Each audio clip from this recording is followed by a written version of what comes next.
There's two sides to every coin. Then there's a conversation you can join. But I'm an old dog and there's new tricks. And some of my opinions you just can't fix. 'Cause I'm an old man yelling at the sky. I'ma shake my fists at the clouds and cry.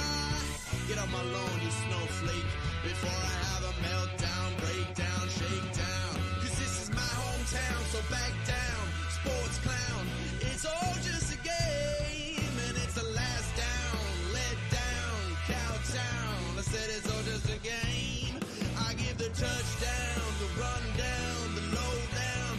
'Cause it's over the game. Gonna crack down and shut down the sundown. I said it's all just a game.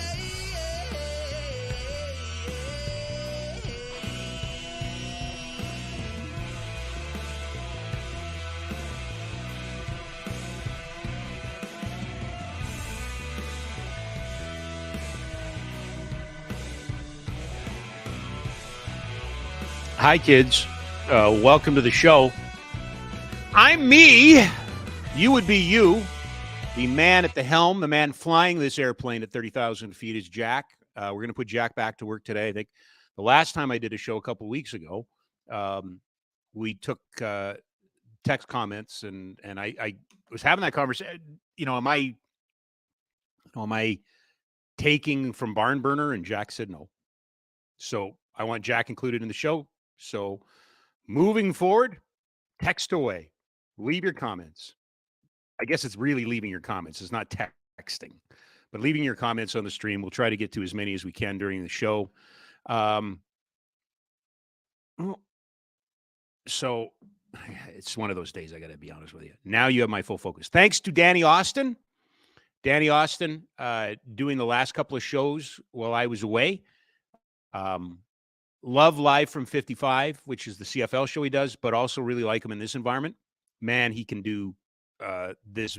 He can do this sports talk thing gooder than me, you might say. So thank you to Danny for doing that. I appreciate it.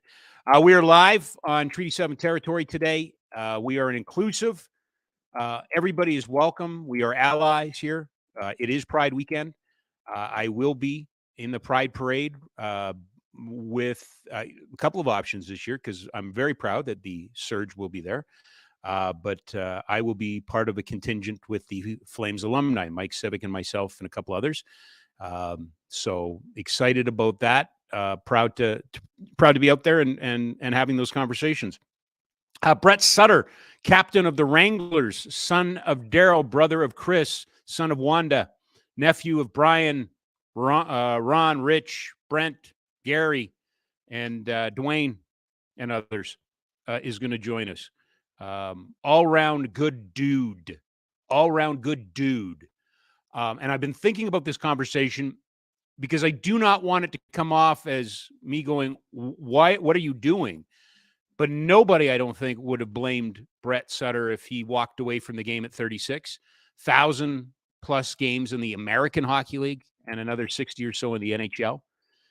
Former Flame draft pick. I've always enjoyed my conversations with him, both on and off the air. So looking forward to having him join the program. Speaking of said program, just a game. Of course, our good friends at Ski Cellar Snowboard. Did Danny leave the liners? Yes, I think he did. Okay. Anyway, this is I don't make a look. Okay, it's no big deal because I can tell you this: they're back up and running the 3 stores. 3 stores are open. McLeod Trail, get there. The Labor Day sale is on right now until the 4th. So some great opportunities for you to get skis and snowboards at a terrific rate. So Ski Cellar Snowboard, skicellarsnowboard.com. Again, Labor Day sales on right now. The other friend of the program is the Oodle Noodle Studio, which we were in live. Rumor has it, and by rumor, I mean their social media. Apparently another Calgary location opening up very soon for Oodle Noodle. So we certainly are excited about that. All right. I got some things I need to talk about. Been away for a while. Lots has happened. A lot of it's really kind of, I got to be honest with you, it's like getting kicked in the nuts. John Herdman is now ex of our men's national soccer team, football team, and now the head coach of Toronto FC. Disappointed. John's an excellent coach. A couple of weeks ago, Peter Labardius was on. We were talking about John Herdman. He's done an amazing. You'd be hard pressed to find a non-player who has done more for the sport in our country and our national programs than John Herdman. First, it was with the women's team, and then the men's team. His accomplishments speak volumes, especially considering the crap that he has to go through daily. That one caught my attention. The other sports story that I think is worth noting, the other story in the world of sports that I think is worth noting, and I want to be really clear about this. I have no problem with sports betting, sports wagering, sports gambling. I don't do it. I don't play fantasy. Simple. I got asked to be part of a fantasy league here at the Nation, and I said, thank you, but no thank you. And the reason is when it comes to fantasy sports, I draft based on character. I have really high character teams, good morals. Can't win, but high character teams. No, I have zero problems gambling. I've been concerned about the way that sports wagering, advertising, and sponsorship, it just seemed like a big giant bubble. It just seemed like everybody was rushing in and trying to make the most of it while they could, et cetera, et cetera. I was part of conversations about bringing sports gambling, and by parts, I mean, I never had a voice in it. I just was in the room and listened to the calls about bringing sports wagering to junior hockey. And, you know, ethically, I think when you deal with all of the sin sector, whether it's, you know, used to be cigarettes, used to be Demorier this, and, you know, Winston that's gone away. Certainly alcohol, which is still part of the sin product sector. Marijuana, cannabis, gambling. It's all tricky and very, very delicate and needs to be handled correctly. Ontario has come out and said, as of February, celebrities, athletes are no longer allowed to promote sports gambling. They can promote the challenges of sports gambling, the problems that it presents, but they can't. What bothers me about this story is it was so predictable. It was so predictable. Premiership self-regulated in England. They removed all sports gambling advertising because it was creating problems. The problems are simple. The problems that we have and we need to address are underage gambling. That's it. Again, I'm not calling for a ban or anything like that. I am a little disappointed that in our zeal to collect the dollars, and I'm more worried about the bigger we have great partners at the Nation. That's, you know, Ryan does some good stuff. It's for adults, and it's perfectly fine. I have no problem with it. But it seemed a little too predictable that we ended up where we ended up this week in Ontario, and I suspect we're going to see other jurisdictions follow suit. So just wanted to make mention of that. Also, the PWHA announcing its inaugural 6-team lineups. General managers were announced today. Toronto, Montreal, Ottawa, Boston, New York, and Minnesota. Really disappointed Calgary didn't get a team. Understand fully why Calgary didn't get a team. But really disappointed Calgary didn't get a team. We have great people around in the game, officials, coaches, general managers, broadcasters, and everything like that. Talked to somebody close to the league today. They're very excited. I have been critical of the National Hockey League. Believe I was critical actually this week of the National Hockey League, suggesting that they did the equivalent of thoughts and prayers for the new league. Oh, it's wonderful. It's wonderful. I have been since educated that the National Hockey League will have a very active role in the growth of this league. So I'm happy to hear that. I'm not at liberty to discuss what that role will be, but I am happy to understand that in one case where I was, believe it or not, wrong, again, for the first time again, I was happy to be educated on that. Which brings me to coming back and heading into September. By the way, it is September. I have declared war. I am declaring war. I will declare war. And I am coming for you.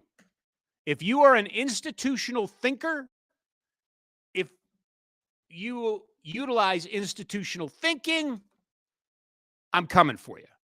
Because I got to tell you, I am up to my eyeballs, and I am so sick and tired of, we're the gatekeepers. We'll tell you what's right and wrong. We've done it this way. We'll always do it this way. I see it every day in the charitable sector from people who should know better. I see it every day in the sports sector from people who should know better. We are choking ourselves with institutional thinking. We are not servicing athletes, their families, the public. Doesn't matter. We're chasing the dollar.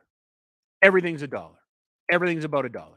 Everything's about cost. Everything's about revenue generation. Everything's about budgeting. And we've lost our way. So I have declared war on institutional thinking. A couple of days ago, Bill Peters was introduced as the new head coach of the Lethbridge Hurricanes. Let me say this. I like Bill Peters. Knew him when he came to Calgary, met him for the first time when he came to Calgary, got to work with him on a couple of things, talked to him a lot, found him engaging, found him to be, to me anyway, a genuinely nice guy, like no problem. So in the middle of the night after a game against Pittsburgh, and that's it. That's the last time we see of him. And then we find out about Akeem Alou's experience and the fact that the Chicago Blackhawks covered it up. The Carolina Hurricanes covered it up. But the Calgary Flames had to deal with it because he was their coach. I want to talk about Akeem Alou, who has an interesting connection to the Calgary Flames. He was a player that came into the league with a fair amount of pomp and circumstance. Wasn't a really high draft pick, but was a player that if you were paying attention to the draft, you knew his name. But it never panned out. It never panned out. It never panned out. And then all of a sudden one day, Jay Feaster gave him an opportunity. He went to Abbotsford. Troy Ward worked with him. He ended up in Calgary. His first game against the Anaheim Ducks, he scored 2 goals. Now, it didn't pan out, but he had that cup of coffee with Calgary. Fast forward to 4 years ago. Akeem Alou makes some very pointed accusations that have not been disputed. They're fact. His accusations are not in question here. That Bill Peters went out of his way to mistreat him as a player and used racial epithets at him, towards him, with him, and tried to bury him in the ECHL.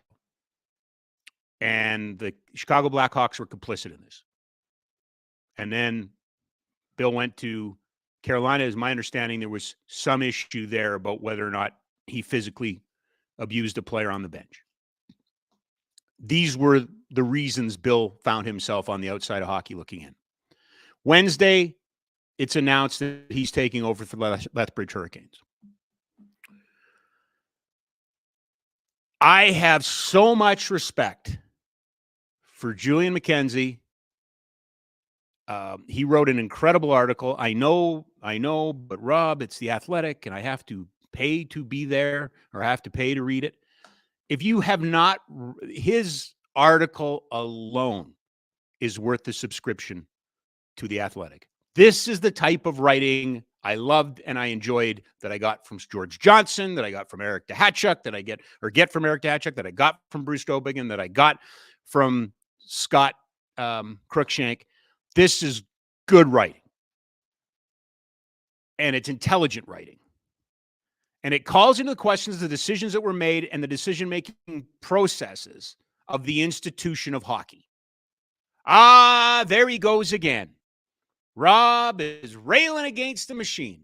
He's going to get all upset again because they won't let the gay people have a jersey that they can wear before the game. No, I'm still angry about that. I believe in second chances, but what I don't believe in, and what bothers me the most about this situation is that somehow this became about Bill Peters and not Akeem Alou. Bill Peters used a surrogate to reach out to Akeem Alou. Akeem came for. Listen, I mentioned Akeem Alou. He started the HDA after this, the Hockey Diversity Alliance. They're hard asses. They are not friendly towards the National Hockey League. They have an agenda. It is not collaborative. They are antagonistic, and they have that right to be. I like collaboration. I really do. I wish Akeem Alou could put on a happy face and join the National Hockey League and solve racism, but that ain't going to happen. And he has chosen his path, and he is unrelenting, and he called it out. He called it out. Again, Bill Peters did not call Akeem Alou. He had a coach friend call Akeem Alou. Disappointing. Really disappointing. The Western Hockey League put out a statement on this. I found this statement to be fascinating. And it was kind of the first time that I was introduced to Shades of Humanity, which is a consulting group. Great. I'm a consultant. I have nothing against consulting groups. You should. You need to, if you have a problem, bring them in. And I know the Western Hockey League under Ron Robinson's watch last year put in some very interesting pilot project programming for players.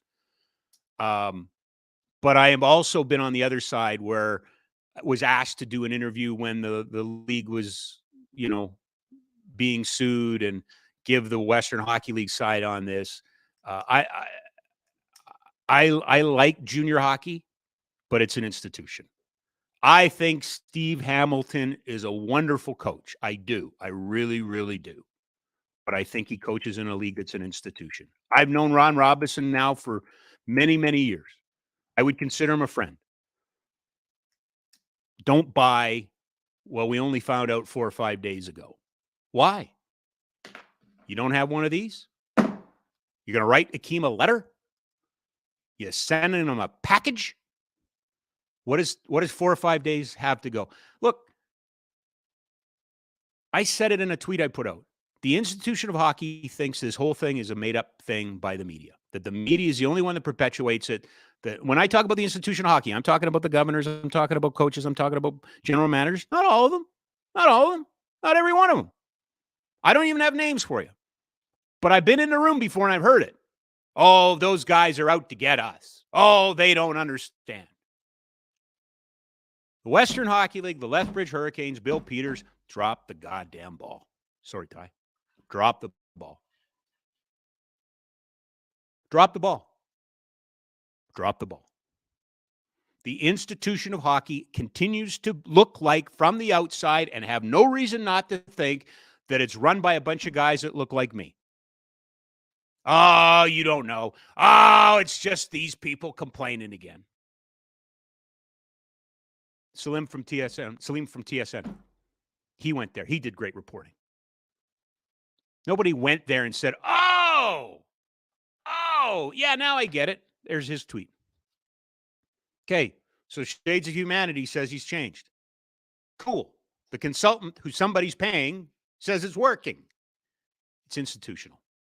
Bill Peters needs to prove this. And proving that he does not need the blessing of Akeem Alou to coach. He doesn't. What he needs is an acknowledgement that he tried to apologize, which he didn't.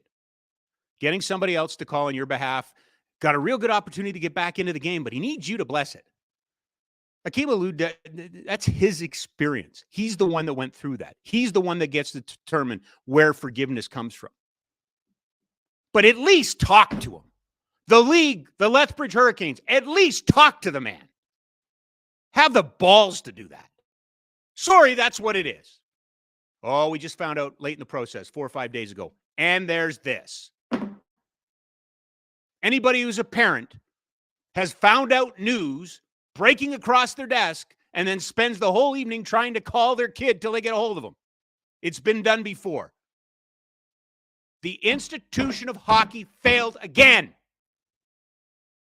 It failed. And to pretend it didn't fail and to put a spin on it is disingenuous.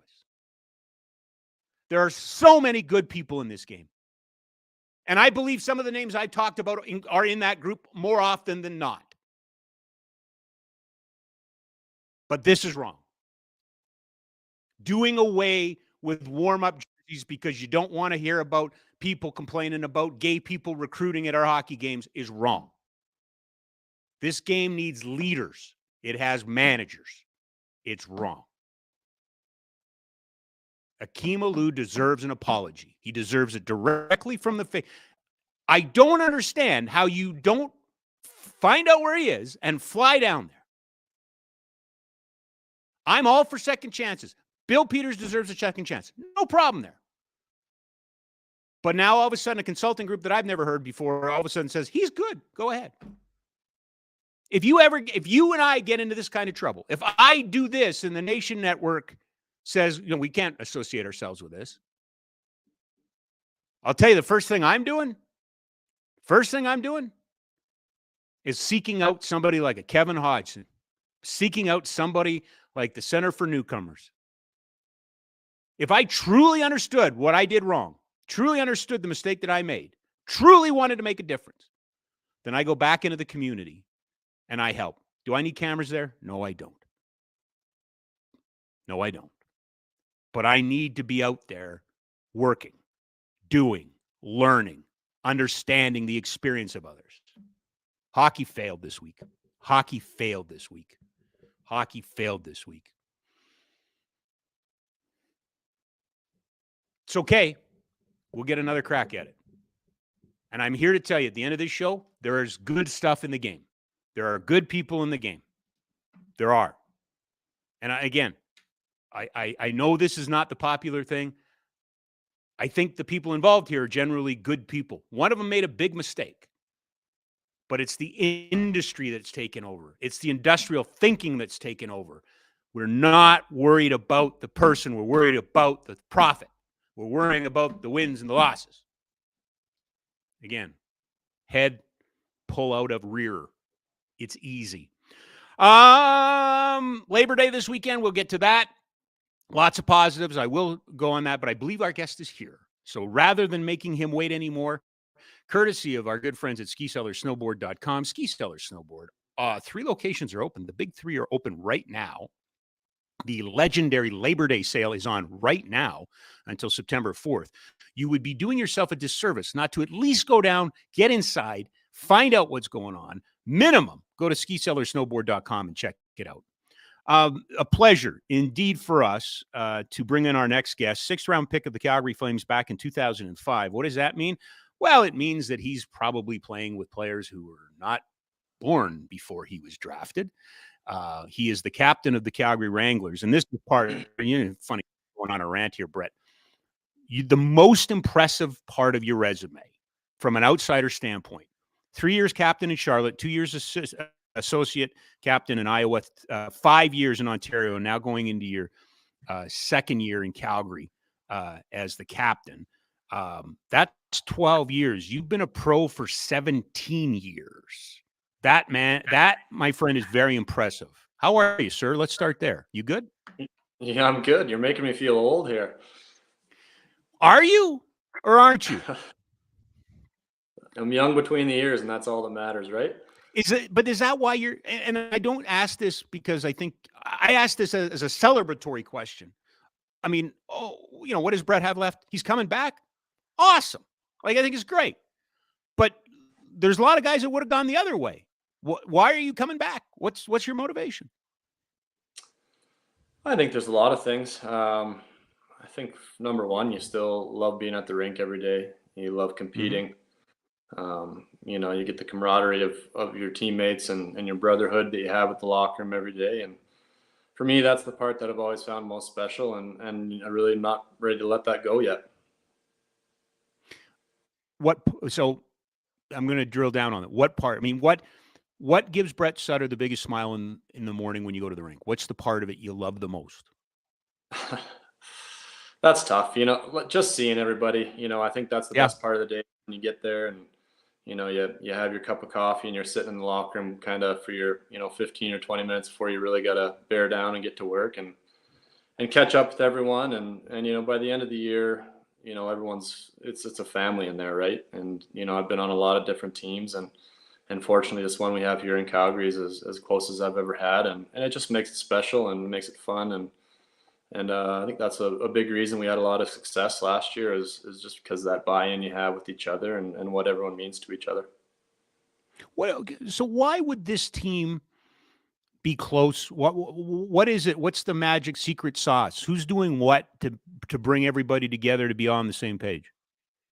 I don't think there's any secret or magic behind it. I think prior to me getting here, they were a close team in Stockton.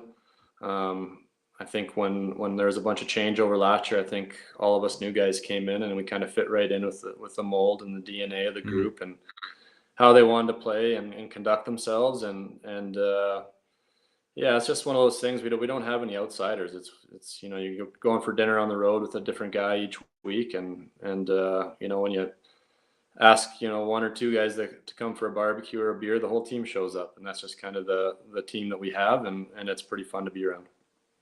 Has that been a norm for you in your stops? Yeah, I think at times it has been, but I think last year was another level. I think obviously winning contributes to that. When you come to the rink every day with a smile on your face and things are going well, that helps a lot. But like I said, this is probably the most that I've been on a team where we kept in touch over the summer, and guys are texting and Snapchatting and doing all this stuff to kind of keep in touch and see how everyone's doing. And I'd say this is probably one of the closest teams I've ever been on for sure. Again, I'm trying to avoid this cliche of making you feel old, but how much does technology now kind of play into this? Because again, I'm looking over your shoulder. I forgot to mention you were the captain of the Red Deer Rebels too before you turned pro. But in junior, you wouldn't have been on these all the time, right? Texting and things like that. I mean, nobody's too far away anymore, are they? No, you know what? It's made things easy. Even just for these young guys that have families back home and staying in touch with everyone, it's incredible, really. So I know in our team we have a group text group, we have a group Snapchat group, and there's just so many fun ways you can keep in touch without having to pick up the phone and have a conversation with someone. If you just want to send a funny picture or send a note to someone, and it's been pretty awesome. I am curious about your observation of playing in the same rink as the big club, especially on young guys and guys who are new pros. Is this the first time you would have played out of the same building with the big club, right? Yeah, and in LA we practice in the same rink. So just kind of follow up what we do here. We practice in the same rinks. We've seen them a lot every day. Our locker room's right next door there, but then we played out of a different rink. And then here, obviously, playing in the Saddle Dome, it's good. I think it's good for guys to have eyes on them all the time. It's almost like that, the back of your mind, you have to give that little bit extra every night because there's always a lot of eyes on you. So I think the transition was good last year. The Saddle Dome got busy at times, so we kind of had to roll with the punches about ice time and where we're getting dressed and that sort of thing. But I think for the most part, the organization did a good job of making it feel like home for us. And I think it was a good thing for those guys to be around the development staff and coaching staff and management and of the Flames more often. I kind of went through your resume earlier. I'm curious about, I love the concept of leadership and good leaders. You're captain in Ontario for 5 years, and then you come here. Was the responsibility, the requirements for you, were you did you need to be, were you asked to be a different leader here than what you would have done in Ontario? No. I don't think so. Just don't try to be something. You just try to be yourself every day. And for me, the pillar of being a good team is to be good teammates, and that's as far as it goes right there. Make sure make sure being yourself, make sure you're taking care of each other, be a good friend to every guy in the room. And then when it comes time to compete, put your head down and work. And that's basically as easy as it is for me. So hang your hat on being a good person and the rest will take care of itself. You know what, Brett? I think I've sent you a really bad link. So what I'm going to get you to do is I'm going to get you to hang up from this link, and we'll get you to reconnect.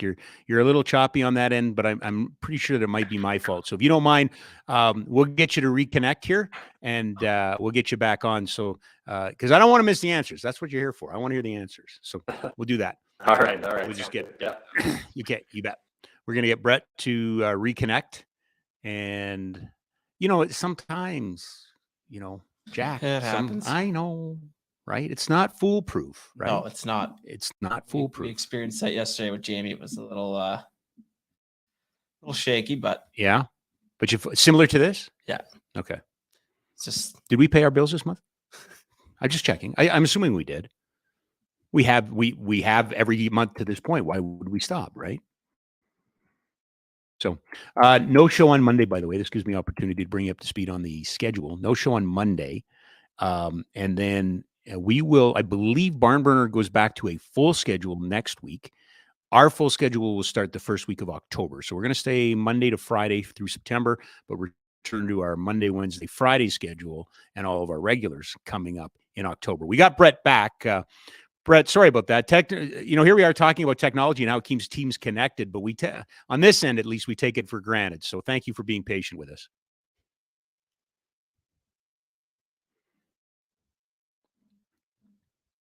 Nope, now we can't hear him. Damn you, technology. Uh-oh. Jack, can you see if he's muted on that side, or can you hear me? No. No, he can't hear us. All right. Jack, any ideas? I have no idea. Reset. Can we send him a new link? Yeah, Brett, I'll email you another one here. Okay. There we go. Hey, listen, it's the 1st of September. We're all working through it. And then we're back next Friday with a show with a guest to be determined yet. However, coming up, I can tell you in the next couple of weeks, Brent Cron will join the show, and Brent is going to make a big announcement. Really excited about that.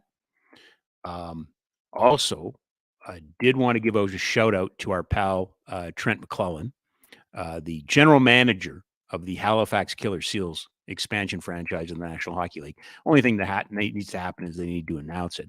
But the touring comedian, Trent McClellan, friend of the program, just opened for Jerry Seinfeld. You may have heard of him. He's got a new podcast, a 30-minute podcast. Can you imagine that? Who can do a podcast for 30 minutes? That's silly. All right, let's try this again. It is the bane of our existence. How about now, Brett? Can you hear us? I got in business. All right. Okay, perfect. We'll keep going. I'd be remiss if I didn't ask you about last season and what it was like in comparison to others for you. Very, very good regular season. I think a very good playoff. I don't, obviously winning a Calder Cup is the end goal. I get that part. But no shame in falling to a team like Coachella. Very competitive. From a hockey standpoint, where does that season rank for you last year? Yeah, I think it's right near the top, but it's probably right near the top for disappointing endings too. Sure. I think that last series could have gone either way. I thought there was a couple games that we lost that we should have won, and it probably could have went vice versa too. A couple games we won could have went the other way, but I guess that's the way playoff hockey goes. But it's just disappointing. I think we kind of had all the pieces. I think we had the mentality in the room of wanting to get it done, and when you fall short, it's kind of a gut punch in the gut. And it's one that definitely has stung for a while, and still thinking about it. So it was a great year. It was a fun year. I'm proud of our team, but at the same time, I think you always want a little more at the end. There's always a danger in picking out and pulling out names because it's a team. We've talked about that for the last 10 minutes. This is a team. I do want to ask you about Dustin Wolf, and he's the most talked about Flames prospect in a long time. Back-to-back MVPs, back-to-back top goalies. I don't know what else he can do. You've been around the game for a while. Do you have an ability, a gauge on, what dominating at this level can mean at the next level? How do you look at him and where he can end up? I think he's really special. I think everyone sees on the ice and his ability to move and his skating ability and competitiveness on the ice. But I think off the ice, he's exactly what you want out of a goalie. He's fiery, he's competitive, but at the same time, he's so even keel and ready to go for the next day. And just an incredibly hard worker. He's a great kid. He's got his head on his shoulders, and I think he's going to be a special one for a long time. He's I saw him when he turned his first pro game before he went back to Everett, and he got lit up. He didn't, just everything went in. And then the next game, nothing. It's incredible. Does he have that when it comes to being able to process and push things behind? That's so important for goalies, right? Yeah, I think his preparation is just next level. And I think, just like you said, he might have had just a handful of games where you're like, oh, that might not have been the regular Wolfie this year. Well, the next game he'd save 50 shots and not let it go, and like, well, he's back. Like, it doesn't take much for him. He can just flip a switch, and he self-evaluates very well, and he's competitive about it. And I think that's what drives him, is he wants to be the best every night. He wants to be the guy that puts the team on his shoulders and wins you the game. And, he's done it his whole career, and I would expect that that's going to continue with the way he works and the way he approaches the game. How much time do you or will you spend around young, all prospects, but the young prospects that are getting the attention, the Peltiers and the Poiriers and the Zeris? I mean, what do you have a grooming role for them? Is there any ask for you as a captain of getting the top end prospects more ready than others?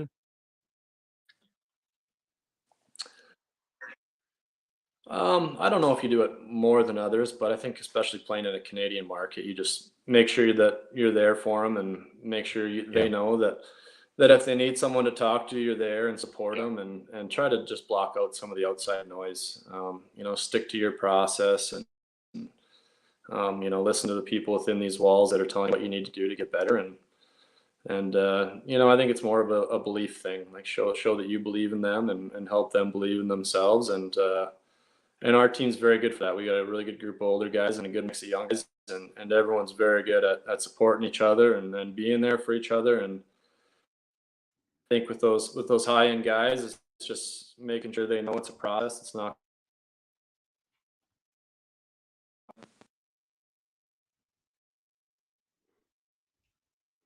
Uh-oh. Oh, Jack. It's not your fault, Jack. It's just one of those days. Solar flare, maybe. I don't know. We could go months and never have an issue. And now, unfortunately, and I'm loving this conversation too. I know. Well, just be patient. I got nowhere to go. All right. We'll get him back. All right. Is he frozen, or have you dropped him? Or yeah, he's just frozen. He's just frozen, eh?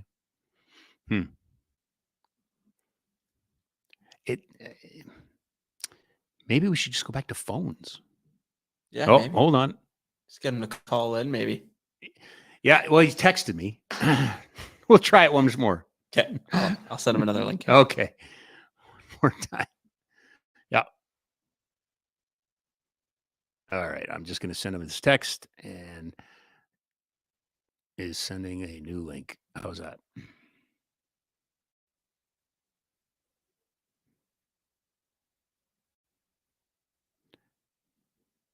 Okay.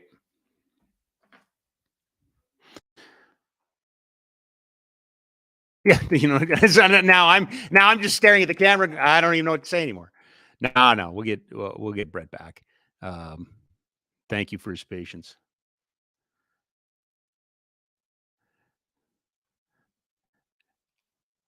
It's oh man.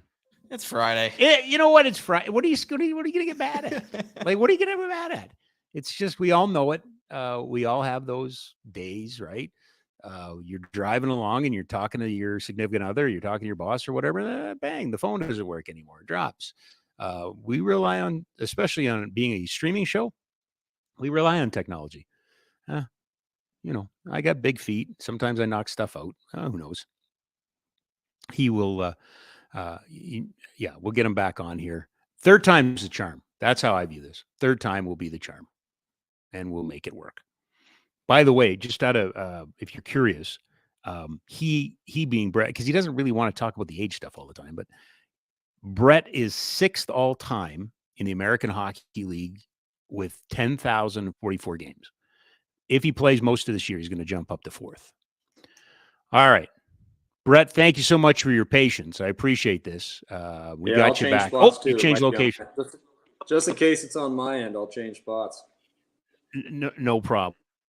Let's change gears a little bit. How's your brother? How's Chris doing? He's good. Yeah, he's just back in the farm now. He's still working on the grocery store back in Viking. He's been there for, I don't know, at least 10 years now. So he's great. I went home for a week at the beginning of August and spent some time with him and mom and dad, and it was great. How did he like his role this year? He was an ambassador and was front and center in a lot of things. I know Chris well enough to know he doesn't take it for granted. He likes it, but how did he enjoy the role of ambassador?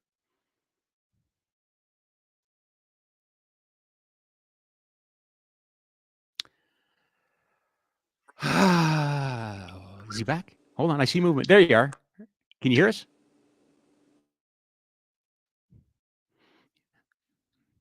I could hear the microphone briefly, eh? Oh, well. It's all good. It's all good. Yeah.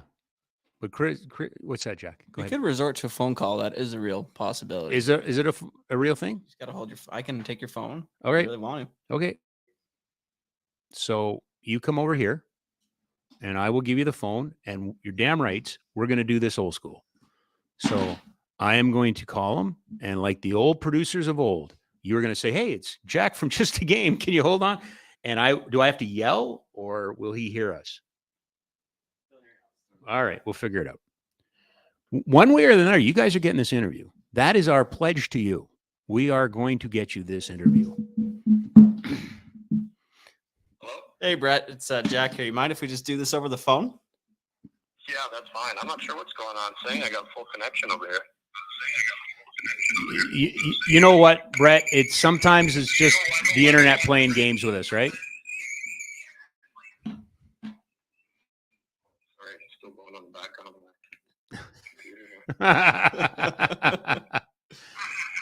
Yeah, I can hear myself laughing. That's not great. All right. How about now? Brett, can you hear me now? Is it working? Yeah, I got you guys. All right.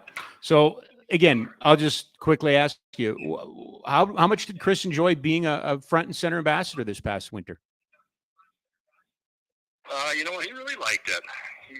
You know how he is with the dancing and the energy thing. He thinks he makes a real difference every game for the guys, and it's it's one of those things on the bench where the guys are starting to help you, and they're kind of actually getting fired up about it. So he had a lot of fun about it. He was pretty ecstatic when he found out I was staying in Calgary, and he'd get another opportunity to hopefully do some dance cams again. So I think it was a pretty special year for him, getting to stay in Alberta and be a big part of the team for a year, and I'm sure he's going to miss that a little bit.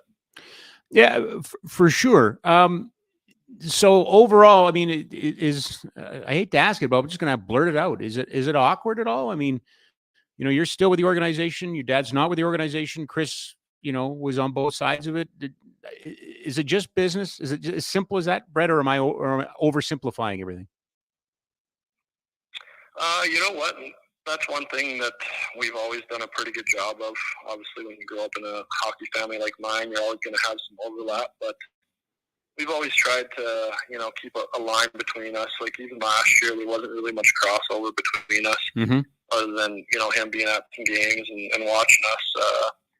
So for me, not a lot changes, to be honest with you. It wasn't something that was ever really talked about in the room, other than, a few chats here and there about guys asking how the family was. Sure. And stuff like that. So for me, it's just, you're just getting on with the daily work, and I think the guys would accept it either way. Brett, why the American Hockey League for you? Why not go to Europe at some juncture? I mean, I was just mentioning when we were trying to reconnect there that you're 6th all time in games played in the American Hockey League, and you play most of this year. You're going to be right up at the top. Why not go to Europe? You know what? Kind of at the time that my, NHL call-up time was ending, we thought about it. At the time, the money in Europe was a little better than it was here, but for me, the American League was always the next closest thing to the NHL. Yep. You're still getting to, to dip your toe into the water, so to speak, with being around those guys all the time and playing with the prospects and other guys that are going up and down. And for me, it was the closest thing to being in the NHL, and it keeps me tied to that league in some way. And the American League's treated, me and my family incredibly well over the years, and I'm proud that I've played this long in this league and continue to do so. So it wasn't anything we ever really took seriously going overseas. What matters? What motivates you at this point? I mentioned, moving up on the all-times game played list, is that important to you? Obviously championships, that goes without saying, but are there any personal goals that you still chase? No, for me, like the personal goals, the two things that I play for now is I want to win a championship. I want to be able to help a team win. And then I get a lot of satisfaction about helping, other young men achieve their goals and make it to that next level. So for me, those are the two reasons I keep playing. I like to help these guys, and I want to win. And that's basically as simple as that for me. Will you, whenever the end is, will you stay in the game? Is that the plan? You know what? I've really tried to be someone who takes it a year at a time. Yep.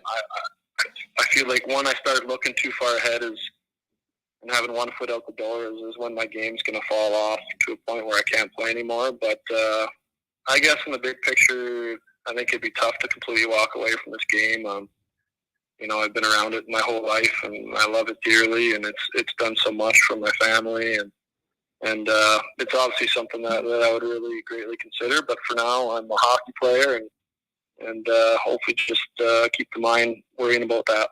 How has the game changed at this level from when you started to now? What do you notice as the biggest differences in the game? Yeah, I think with a couple of lockouts and the rule changes, obviously the game's just gotten a lot faster. It's gotten a lot younger.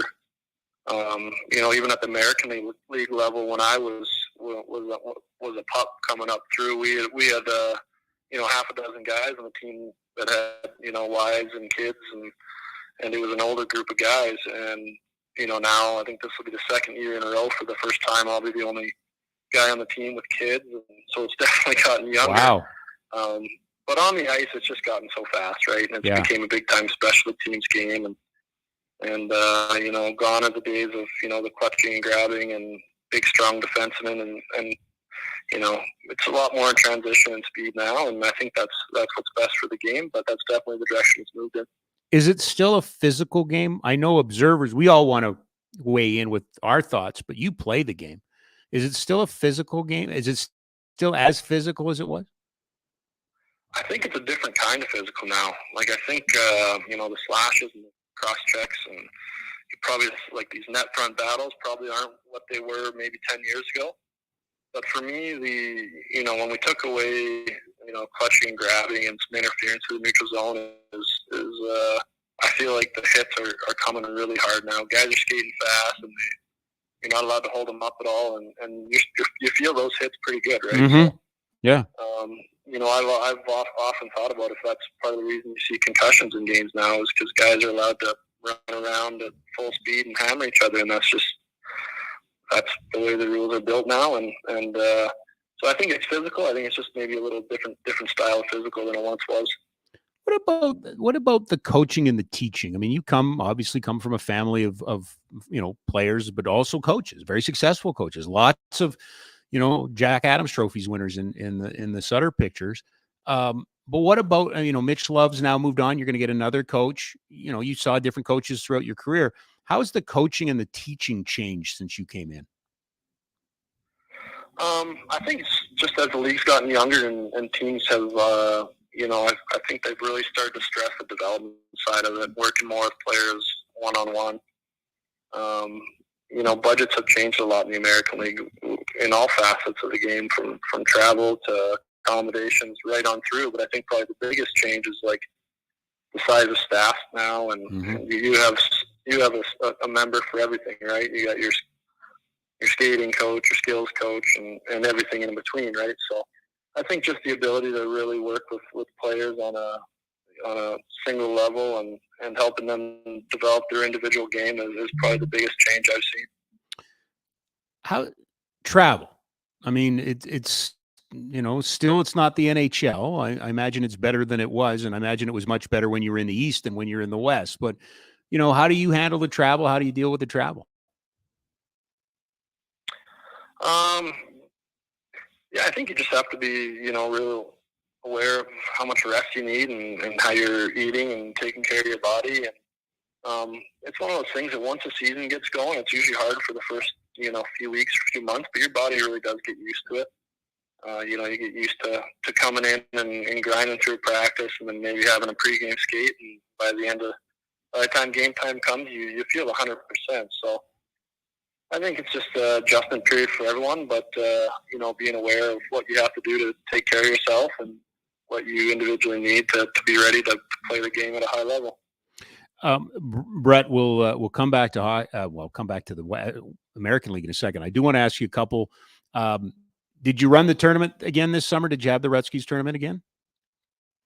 Yeah, we did. We did. It went very well. Chris was my coach again. He gave our team heck the entire time. But other than that, it was a success. The kids' camp was sold out again in just a few minutes this year. So we had a busy week with the kids, and then the big boys came in, and we had a ton of fun, and we raised some really good money. So we're pretty excited the way everything turned out. Well, tell the audience a little bit about who you helped, because it's actually I was confusing you with the retro, but it's Bretzky's tournament.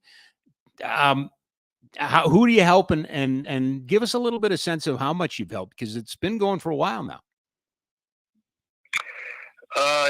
So we were kids sport for the first few years, and then we moved back to a smaller town in my hometown in Laking, and we actually now help out a whole bunch of variety of youth sport groups.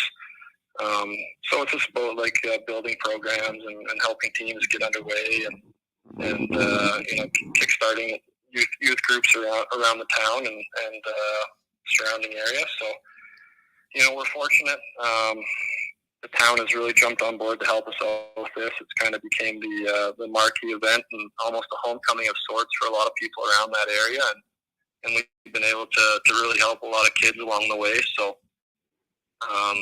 every year we allow people to apply for grants through us, and we kind of pick what we feel is best and what each organization should get, and we just kind of go from there. But every year we hear a lot of great stories about how much we're able to help, and we're proud of that. It sounds like the way that you operate, that you were inspired by your dad and his brother's Sutter Fund. That that the great unknown about the Sutter Fund is all of the quiet little helps that were made in the community and the people that got help, that there wasn't a lot of fanfare, but the fund was there to help. And it sounds like that's kind of what you're doing with your event. Yeah. I mean, we're definitely not a tournament that wants to go out and make a big name and presentation every time we help someone out. But we're dang proud when we're able to raise the money to help all these groups or individuals that need it along the way. So, I'm lucky. I have an amazing group of people help me back home now. Obviously, being 4 hours away in Calgary, there's a lot of hands-on stuff that needs to be done there, and the board does an incredible job helping me out, and hopefully we can keep this going for a long time because we can see what it does for the town, and like I said, we're really proud of what we've done. So this is a good opportunity, a unique opportunity, and an important opportunity for me to thank you, because when you celebrated your 1,000th game, the foundation, the Flames Foundation, donated $10,000 in your name, and you directed it towards Superheroes Hockey, which Chris is the honorary captain of, and we were able to take our first team to a tournament in Ottawa. I know Kevin has called you and thanked you. I know, when we've seen you, but I wanted to do it publicly. Your generosity and your help with growing Superheroes is incredible. And again, another Sutter story that just quietly happens behind the scenes, no fanfare required. And I'm giving you a little fanfare, but it just meant so much to all of us that you chose to do that and help us. So thank you for that. Oh, well, I was happy to do it. I was kind of mad at myself all year that I wasn't able to make it out to any of the skates. So I'm going to make a point of this year, making sure I come down and meet some more of the kids. I had a good chance to talk to a bunch of parents this year, but I'm happy to help, and it's such a great organization, and all the work you guys do, and I'm proud to kind of been a small piece of that over the years from the background. Yeah, small. Again, we can go on and on, but the tournament that you ran provided us with equipment that we still use today. So no, it's incredible. So thank you for that. All right, before I let you go, let's talk some hockey. What are your expectations? I mean, this team went far last year. It seems to me that you're going to be that team that doesn't get judged necessarily by its regular season, gets judged by its postseason. Is that a fair assessment in the American Hockey League? Yeah, I think so. Regular season means a heck of a lot just to get there, but I think everyone wants to be judged on how the postseason goes. I think that's the pride of the game. Yep. Obviously, things can change quickly in the American League with guys, getting hurt or getting called up and down all the time, and who get sent down to us for playoffs. So things can change quick. So yeah, I think for us, it's just about making sure that regular season we get the our playoff game in order and how we want to play when that time comes, and I'm looking forward to it, man. It's going to come quick now, but something that you've been thinking about all summer, and I'm excited to get going with this group. We got basically the same guys back, other than a few guys up front, so there'll be a lot of familiarity and some new faces mixed in, so it should be good. I said it before when I asked you about Dustin Wolf. I could go through the roster and ask you about everybody, but the one guy I forgot to ask you about, and I'm excited to watch him closely this year. Tell me about Poirier, the defenseman, because I don't know why. I kind of didn't pay attention, and then all of a sudden the numbers started to pop a little bit. People started to talk about him. Is this a guy that's close to getting that first taste of the NHL, do you think? I hope so. He's had a tough offseason, right? He had surgery after the season, and he's just kind of starting to get skating now. So, but he's a heck of a player. He's a great kid, really good kid. He's probably one of the most skilled defensemen I've ever been around. I think they want him probably to work on the other side of his game a little bit, because once he's on the offensive side, his instincts take over. So. He's a guy that's going to continue to work, and we hope he gets a chance, and one day he will, because he's got all the tools to get there. You remember your first NHL goal? That's one I'll always remember. Yep. Yeah, it was pretty special. Pretty special for sure. Anaheim, right? Here at the Dome. Right? Anaheim here at the Dome? Yep. Yeah, I was at home for Christmas. Didn't have any of my gear with me, and then I got the call. I want to say it was like December 22nd that I was coming up to play the 23rd, I believe. And I had flown home from Quad City for Christmas break, and I was thinking, like, oh man, like I don't have gear. Like, what am I gonna do? So I'm ripping through the garage and finding like old midget AAA gear and my Red Deer Rebels gear, like kind of anything that would fit and be half comfortable. And it's pretty cool. And my first goal picture, you can see the Red Deer Rebels gloves that I'm wearing, so it was kind of a special moment. I didn't know. I love that piece of trivia. That is fantastic. And is that because I was looking at your numbers? Like, you got 190 goals in the American League. You got a couple in the NHL. That one came from what, about 6 inches out? Is that right? Yep. Yeah. Craigie Conroy did me a favor and missed the empty net, so I tapped it in. What a good old veteran he is. How often does he remind you about that? Quite often. I don't see him often, but when I do, it usually comes up. Yeah, it's funny. And I'd be remiss if I didn't ask you. One of your former teammates is going to be honored, and that's Mika Kiprasov this March. I know you weren't around him a lot, but do you have any Kipper memories? I got a lot of Kipper memories. I just not so sure I should be saying them on the podcast right now, but he's one of those guys. You know, that whole team, they had so many good old guys with Iggy, Connie, and Reggie, and I could go on and on, but they were always, that older group was always so good about making sure when young guys came up that you felt like you were included and fit in, and you were asked, you know, to go for dinners and hang out with the guys. So it was a special group to be around, and, you know, I was pretty lucky that that's the group that I got to be around my rookie season. And my last one for you, and arguably the most important question I'll ask you all day. Is that Wranglers jersey the best jersey in hockey? I love it. I'm looking forward. I'm hoping we get another black one this year to match the Flames one. Yeah. But I love our colors. I love the logo. Yeah, I'm a fan. Yeah, I like it too. Speaking of fans, I'm a big fan of yours. Thank you for doing this. More importantly, thank you for bearing with us on the technology issues and letting us work it out. So thank you for that, Brett. Thank you for the very generous donation to Superheroes. But just thanks for always being, you know, you're the guy that I'm walking through the parking lot. You always stop, you always wave, and you always got a smile on your face. And I appreciate that. It's an unforgiving business at times, but I can always rely on you to be a kind of a calm in the storm, if it is. So thank you for all of that. And hopefully we're going to get to watch you for a lot longer. Brett, thanks for doing this, pal. Anytime, guys. Yeah, thanks for having me, and apologize if any of the network stuff was on my end, but you guys have a great day and a great long weekend. Thanks, Brett. Brett Sutter, everybody, joining us, courtesy of SkiSellersSnowboard.com. SkiSellersSnowboard. As a matter of fact, I'm going to take Jack down and buy him something. I just have to now. And I think I'm just going to take him to Ski Seller Snowboard and go, what do you want, Jack? It's a Labor Day sale. Take advantage. We'll go to any store. Hey, like, dude, you sat there for a half hour with them. The kid. Did you get a picture? Yeah, I did. Okay, we got to share the picture. I mean, I love it because, and I'm not naming names and I'm not throwing anybody under the bus, but I've been in this business long enough to know that when stuff happens, I've seen guys just melt and I have seen other guys just freeze. And Jack says, let's call him. How's it going to work? Don't worry about it. I got it. Calls him. Yeah, we're going to put you on. Didn't work right away. Fixed it. Sat there, held the phone up to the microphone. Jack, I am so appreciative of that. Thank you, sir. That awesome. You are today's number 1 star, number 2 star, and number 3 star. Brett's number 3.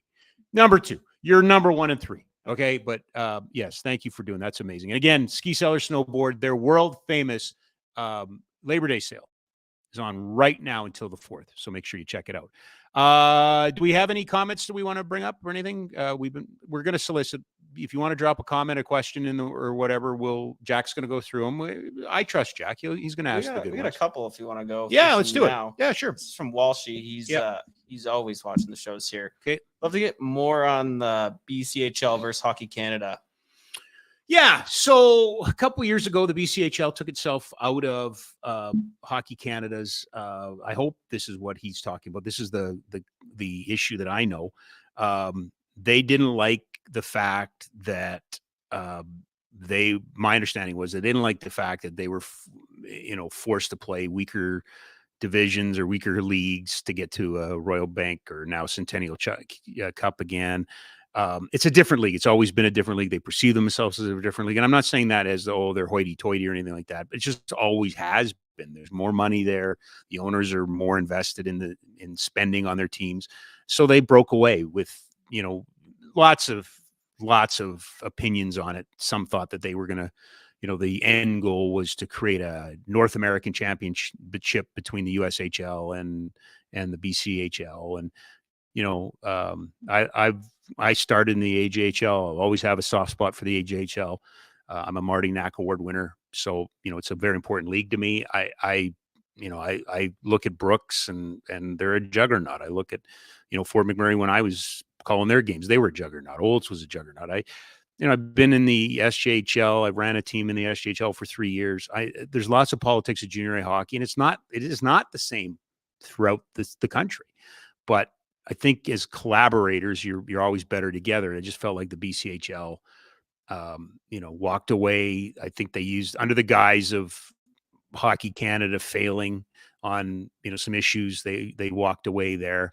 I'm not enamored with Wenatchee being given a team in the Western League to replace Winnipeg. It goes back to that institutional thinking, the war that I have on institutional thinking. What do you stand for? Who do you stand for? So we're all against the BCHL until we need one of the team's monies, and we'll take their money. I hope, Walshy, that's what you're asking for. But yeah, I again, being at a team level, I am acutely aware that teams always look at the leagues like they're useless. Sorry, that's the reality of it. And then I look at the leagues going, well, they don't listen to us, or they think they can do better. It's hard in these sports sometimes to get everybody. It's like herding cats. They all know everything. They all know everybody. They all know they're better. They know it. I have a problem with what happened with Bill Peters this week. I've said that on this segment, but I also feel for the Western League and some other. They found out with 5 days to go. Why didn't Lethbridge, as soon as Lethbridge thought about Bill Peters, they should have let the Western League know. It's common courtesy. Because if you're sitting in Lethbridge and going, wow, where did that come from? I didn't see that coming, then you shouldn't be employed. Sorry, you shouldn't be employed. Doesn't take a rocket scientist to figure out that you're about to bring on a whole bunch of criticism, rightfully so, and then not to tell the Western League. Yeah, it's so. Anyway, Walshy, I got diverted there, but that's my take on it. It comes down to the same things it always comes down to, dollars. Always comes down to dollars. Jackie? Next one. Any relation to a Scott Kerr? No. Next one? Scott Kerr. I think the Flames will make any depth signings. Yeah, I think so. I know Ryan's probably listening now, so I don't want to piss him off. I pissed him off like the last show I did. Hey, why are they always talking negative about the Flames? That's kind of the version I had. And then I said, well, we should do more positive stories. And then he said, we're doing a positive story. So that's not exactly what happened, but that's close. The PTOs, I guess, are always an option. Could they? Yes. Here's what I think happens. I think it's kind of the reverse of last year. Who was it? Was it Sonny Milano? Sonny Milano and Cody Eakin. Right.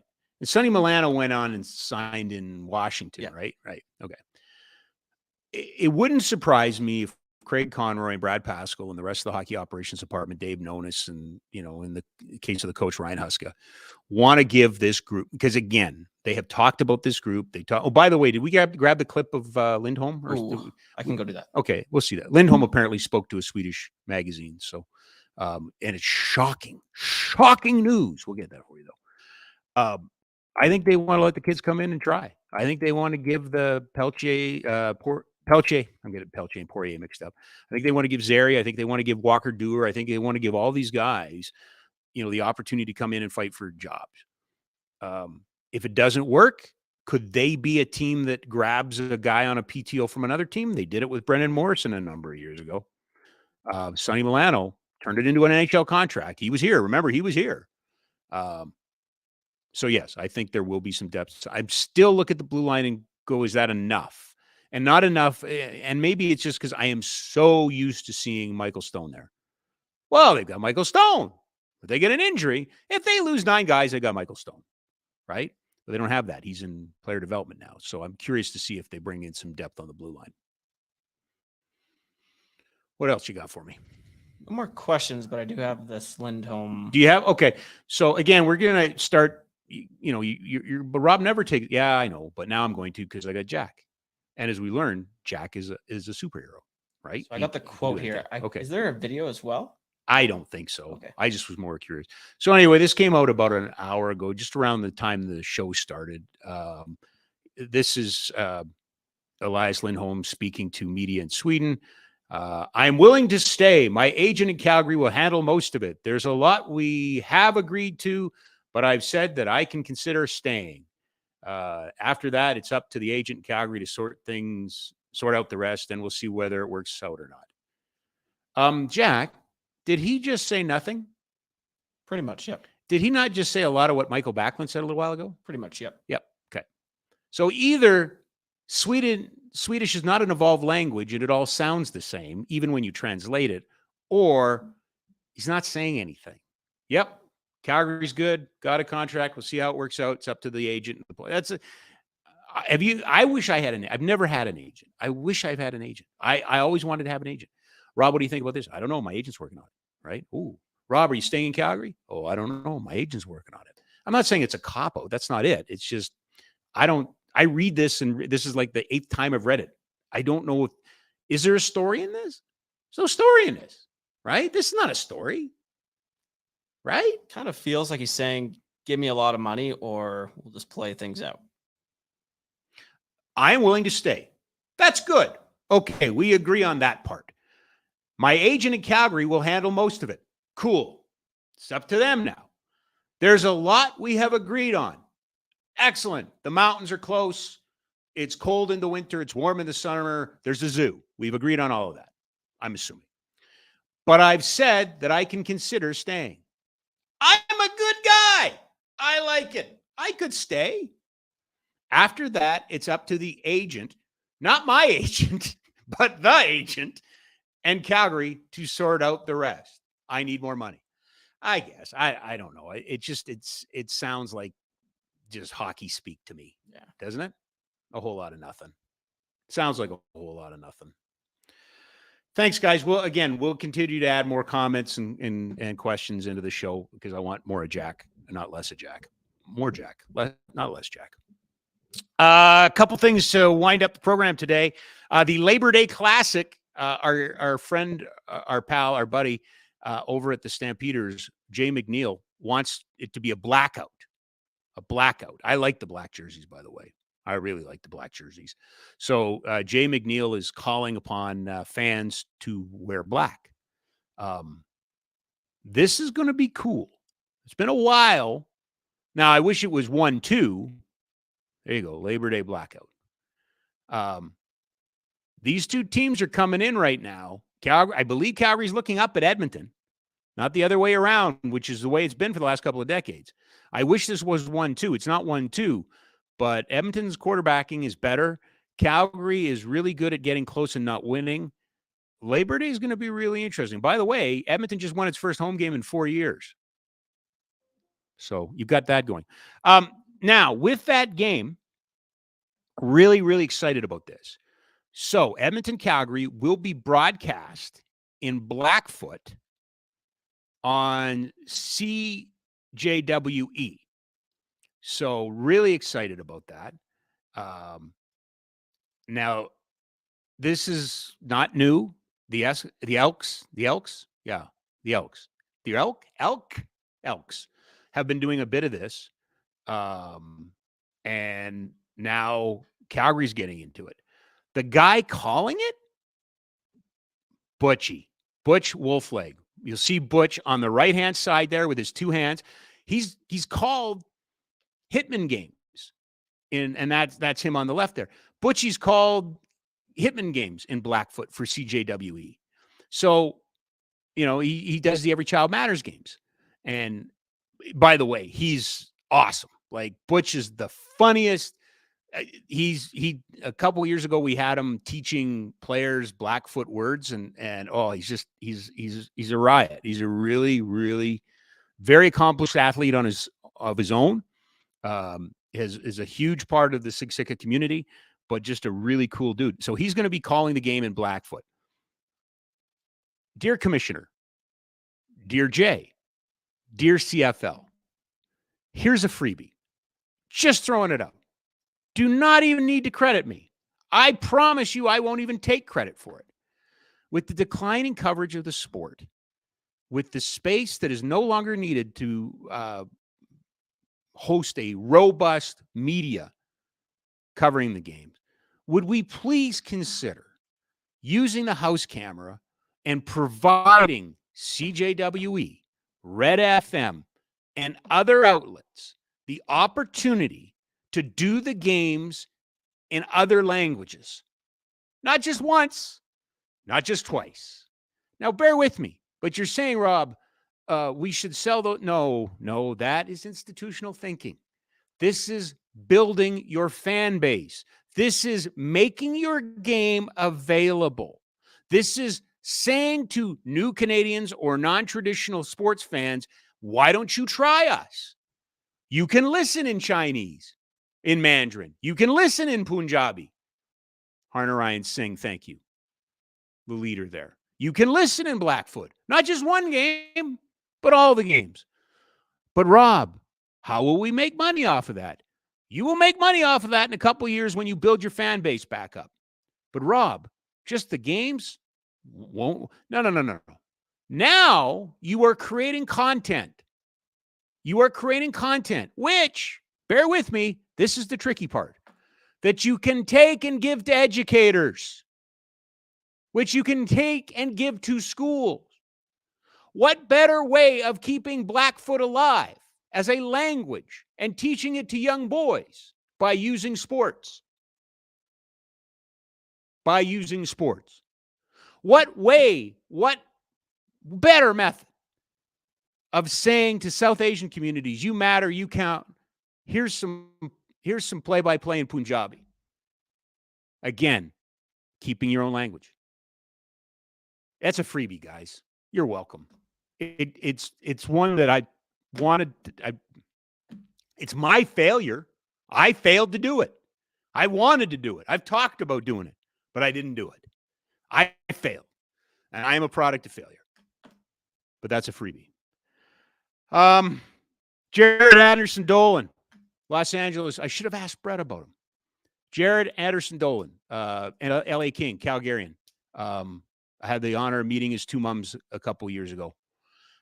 Speaking of superheroes, that's him there with Sanji, one of our hockey players. He went to Flames Community Rink, rented it, bought pizza, and brought out all the superheroes kids last weekend. They had a big party there. This is Jared Anderson Dolan doing this, giving back to his community. He has talked to heroes about the different programs in the different cities across Canada and has mapped out the LA Kings road trips into Toronto, Winnipeg, and Ottawa and other places that host heroes programs, not just superheroes programs, but heroes programs. He wants to give back. So as I take my run at hockey and the institution of hockey, it's important that I point out that there is good happening. And that young man at the bottom left there, I met him when he got drafted. I interviewed him before he got drafted. I'm really proud of him and proud of him as a Calgarian. So I want you guys to know that Jared Anderson Dolan is a good dude. You know who else is a good dude? Chris Cedarstrand. Chris Cedarstrand, who was on this program, not the Amazing Race, but it's the CBC version of that. He's also a former para hockey player. He showed up last week when I wouldn't. Golf and I have a very, very difficult relationship. We refuse to see each other. We're now seeing other sports, me and golf. But he showed up. That's Melissa David from Parachutes for Pets. That kid right there, Chris Cedarstrand, does more for this community that nobody knows about, and including playing in golf tournaments, but including in making sure that young people have the access to sledge hockey and things. And I could go on and on and on about the work that Melissa David has done. So I just wanted to put up a picture of him. And it's like, hey, I went on holidays. You want to see my slides? How about this dude? This is the former captain of the Edmonton Oilers, but I prefer to remember him as former Flame Andrew Ference. He now works with the NHL on NHL Street and joined us up in St. Albert last week as we launched a new program, pilot project to bring NHL Street and Curling Canada's Rocks and Rings to First Nations communities in the north, well, all across Alberta, but particularly in the north where facilities and access are an issue. And he has not skipped a frickin' beat. He has not skipped. He is the same guy but he was in Calgary. He could not be nicer to the kids if he tried. He was everywhere. He played some street hockey with them. At lunchtime, they just had a ball and they were kicking it around. He just quietly went out and kicked around the ball. Yes, he's the former captain of the Edmonton Oilers, and yes, his hometown is Edmonton, or anyway, close by. But I will always remember him as a really good Flame. And finally, be on the lookout. Calgary Surge, our net gain shoes, which we have 10 sets, which were hand painted by artisans here in Calgary. And they are going to be auctioned off for the Net Gains program to help support basketball initiatives. So be watching the Calgary Surge social media. I want to point one thing out. All of the shoes that were painted, $36 at Walmart. 36. Those are not Nikes. Those are shoes from Walmart. And part of the Net Gains program is to give permission to young people to start the sports with what they can afford. We'll get you to the high-end shoes. We'll get there. But we're trying to make accessible sport access cool to kids. So be watching the social media of the Calgary Surge. Those shoes and 9 other pairs are going to be auctioned off, one of a kinds, all done by local artists. Jack, I think that's all I can do. I don't think I have anything else. I think that's it. Unless you'd like to call anybody, because apparently we got a new way of doing the show now. So we could just call people, random numbers. Good. Hey, we'll do call. This is how we'll do call-in shows. Call Jack and he'll put you on the air. I'll give away your home number. Thanks to Brett Sutter. Thanks for his patience. Thanks to you guys. And again, I can't say it enough. Jack, just incredible work today. We're going to take Monday off. We're back next Friday. If you're wondering about the Wednesday shows, we return with our Monday, Wednesday, Friday schedule in October, with Wednesday the 4th. Until then, the month of September will be Mondays and Fridays. But the good news is the guys you really want to hear from, Barnburner, are on all the time now. I believe 9 days a week. It's incredible. It's just incredible the work they do. It is Pride weekend. Make sure everybody knows they feel safe and welcome. Take care of yourselves. Enjoy the last long weekend. When we return, we're going to be much closer to the start of the National Hockey League season. We're going to be into Labor Day football, the back half of it. And the NFL season is just about upon us. Major League Baseball playoffs. This is where it gets cool if you're a sports fan. Have a great day. And remember, I'm coming for you, industrial thinking. I'm coming for you.